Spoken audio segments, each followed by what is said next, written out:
Hello friends, income tax के cases की series में जो केस आज हम डिस्कस करेंगे वो इस चीज को लेकर के है कि क्या commissioner of income tax exemptions खाली इस आधार पर एसएससी का सेक्शन 12A के अंदर रजिस्ट्रेशन कैंसिल कर सकता है जहां पर एसएससी ने अपनी डोनेशंस को पहले एज ए कॉर्पस दिखाया हो और बाद में एसएससी ने अपने स्टांस को चेंज किया हो ये कहते हुए कि ये डोनेशंस मेरी कॉर्पस डोनेशंस नहीं है, ये डोनेशंस मेरी जनरल डोनेशंस हो और उस जनरल डोनेशंस पर एसएससी ने एज पर लॉ टैक्स भी दिया हो। यही issue honourable Calcutta high court के सामने एक case commissioner of income tax exemptions versus Govind Ram Goyal charitable trust के केस में सामने आया। यह केस 474 ITR पेज नंबर 568 पर रिपोर्ट हुआ और इस केस का जजमेंट 25 जून 2024 को आया। प्रेजेंट केस के अंदर एसएससी को एक डोनर SHGPH से डोनेशंस रिसीव हुई। एसएससी ने पहले यह स्टैंड लिया था कि ये डोनेशंस मेरी कॉर्पस डोनेशंस हैं और बाद में एसएससी ने इस स्टैंड को चेंज किया और ये कहा कि मेरी ये जर्नल डोनेशंस हैं और इनको जर्नल डोनेशंस मानते हुए टैक्स ट्रीटमेंट किया जाना चाहिए। Commissioner of income tax exemptions ने एसएससी की रजिस्ट्रेशन को जो एसएससी को सेक्शन 12A के अंदर दिया हुआ था वो कैंसिल कर दिया, ये कहते हुए कि एसएससी ने अपना स्टैंड चेंज किया है। एसएससी ने इस कैंसिलेशन के अगेंस्ट ट्रिब्यूनल में अपील करी। जब ये मैटर की सुनवाई हुई तो ट्रिब्यूनल का ये कहना था कि सेक्शन 12AA सबसेक्शन 3 के अंदर एसएससी के रजिस्ट्रेशन को 2 केसेस के अंदर कैंसिल किया जा सकता है।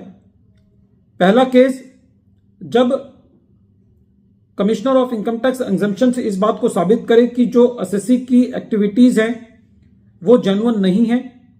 या दूसरा केस जब एसएससी ने जो एक्टिविटीज की हैं वो एसएससी के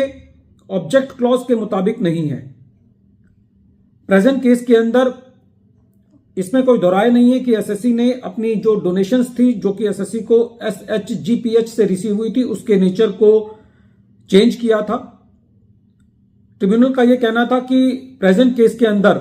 डिपार्टमेंट ने इस बात को कहीं पे भी डिस्प्यूट नहीं किया है कि जो डोनेशंस हैं वो जर्नल नहीं है। ट्रिब्यूनल का यह कहना था कि जो CIT एग्जम्पशन की कोई भी ऐसी फाइंडिंग नहीं है कि जो एसएससी के एप्लीकेशन ऑफ फंड को डिसबिलीव करती हो या ना मानती हो उसके ऑब्जेक्ट्स के लिए। ट्रिब्यूनल का यह कहना था कि जो एसएससी ने एप्लीकेशन ऑफ फंड किया है या जो जनरल डोनेशंस की रिसीट है वो सारी एसएससी ने ट्रिब्यूनल के सामने प्रोड्यूस की हैं और कहीं पे भी कमिश्नर ऑफ इनकम टैक्स ने इस बात को डिसबिलीव नहीं किया है कि एसएससी ने डोनेशंस जो है वो रिसीव नहीं की हैं। डोनेशंस जो हैं वो एक्सेप्ट की गई और एसएससी ने ये माना कि ये जनरल डोनेशंस हैं और अकॉर्डिंगली उन पर टैक्स भी दिया।